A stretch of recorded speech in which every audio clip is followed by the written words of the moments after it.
Hello everybody and welcome to my channel, The Real Super Sam. Today is another top 5 best stories list and I hope you enjoy. Ocean Master, one of Aquaman's villains. He is Arthur Curry's brother and foe. Ocean Master has the same powers of Aquaman and can be summed up as his evil twin. Same powers, same water-themed mythos. Ocean Master is underused, I would say. He has some really great stories that show off just how deep and powerful of a character in DC Comics he really is. The movie really boosted his popularity, and his costume there is magical. The film definitely did his character justice.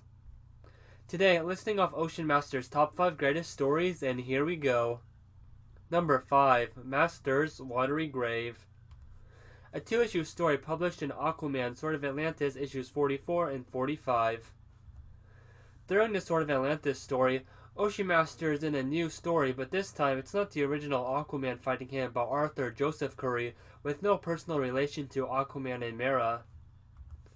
This new Aquaman is having a war against Ocean Master, and Ocean Master reveals to him that he is Aquaman's brother, something Arthur Joseph didn't know.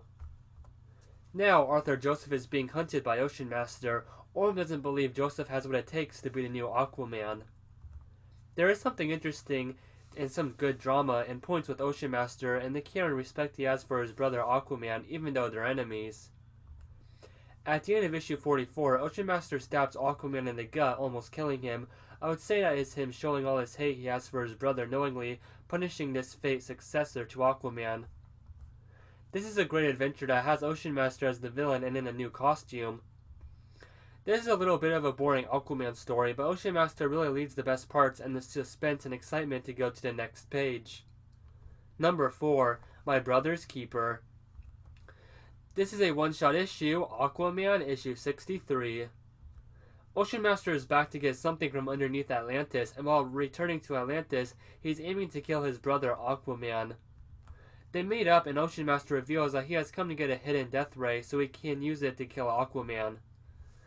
This is one of the older Ocean Master vs. Aquaman stories, Ocean Master's 10th appearance actually. It is a nice little adventure story with Ocean Master wanting to destroy Atlantis. Usually it would be Black Manta who would challenge Aquaman's new no-killing rule, but here there is a moment where it's actually Ocean Master. Every characteristic of Ocean Master is shown in some way here. The fact that he and Aquaman are brothers, all of Ocean Master's powers of controlling sea animals, his fighting skills and great mind.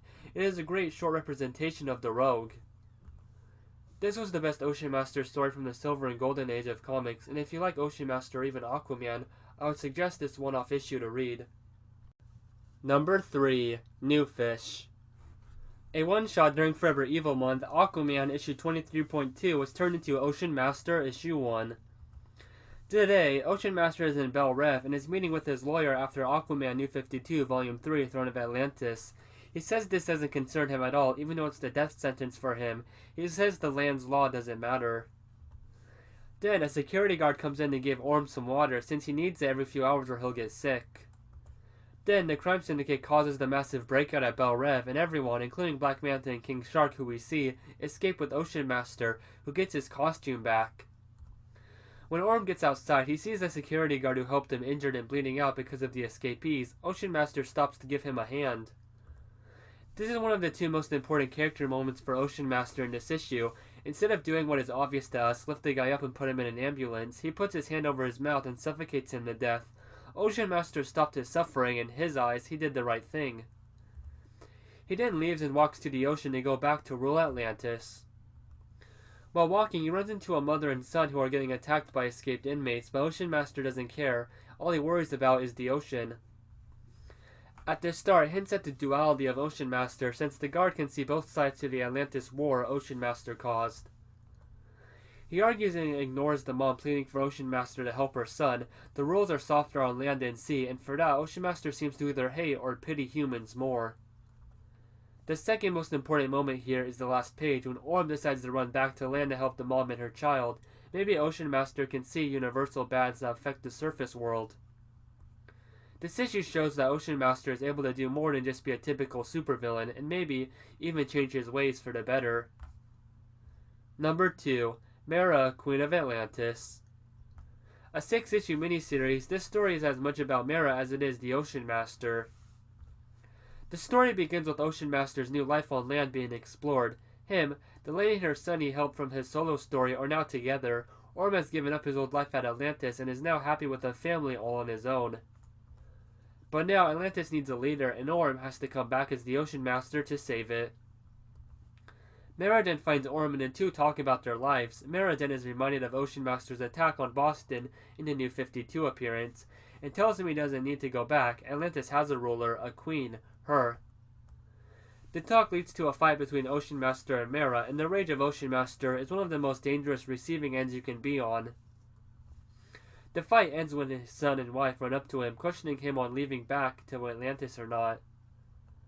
Ocean Master and Mera decide they have to work with Mera for the good of all of Atlantis, and Ocean Master at the end of it all will return to his family. And now he and Mera have to deal with King Nereus and get Atlantis a new king, or queen. Ocean Master here gets manipulated and influenced by the villain King Nereus to become the new king of Atlantis again and stay, never going back to land, at least never again for good reasons. This and the next story have some fantastic deep moments with Ocean Master. Through the story, he has to contemplate his feelings for Atlantis, what he wants based off all of his history, and some split-second decisions that could help or hurt his more dark goals. The last time in this story, issue 6, has Ocean Master fight Mera for the place of ruler of Atlantis. Ocean Master started this story with a perfect life, a good house, a wife and son, but throughout the story, when the darkness in himself and being manipulated by King Nereus, he goes to jail and banned from going to the surface again. This was the last loving moment between Orm and his family so far in comics. Mera is great here as well, but to me, Ocean Master stands out at the most as a good character here. The story has a huge epic fight scene, and Ocean Master at his greatest since the Throne of Atlantis. This is one of the only times when we see the complex decisions Ocean Master has to make between being Orm husband or Orm the Ocean Master. Compared to other one-off stories to a side character, this is the best story of one I have read in recent years. And number 1 is Throne of Atlantis. One of the greatest, if not the greatest Aquaman story of all time, Aquaman, New 52 issues 14 through 17, and Justice League New 52 issues 15 through 17, The Throne of Atlantis had the greatest storyline of all time for Ocean Master. At first, Aquaman establishes with his stepbrother that Ocean Master will not attack the surface, even after what Ocean Black Manta did in the previous story. But later, the biggest tsunami ever carries an aircraft carrier into the city, destroying a bunch of skyscrapers, and the Justice League get involved. Yes, Ocean Master is attacking the surface, and that means finding his brother Aquaman. Aquaman tells Batman about how he is not king of Atlantis anymore. He used to ignore the surface world, but after he met the Justice League and fought Darkseid along with them, he turned his back on Atlantis. While that's going on, Ocean Master demands to be taken to the surface as king, who he says is Aquaman. Aquaman has recently found out he has a brother, and now he is facing him straight in the face to fight against his previous home for his new home, new friends against old friends. I'll say it right now, the man who is behind this is Volko.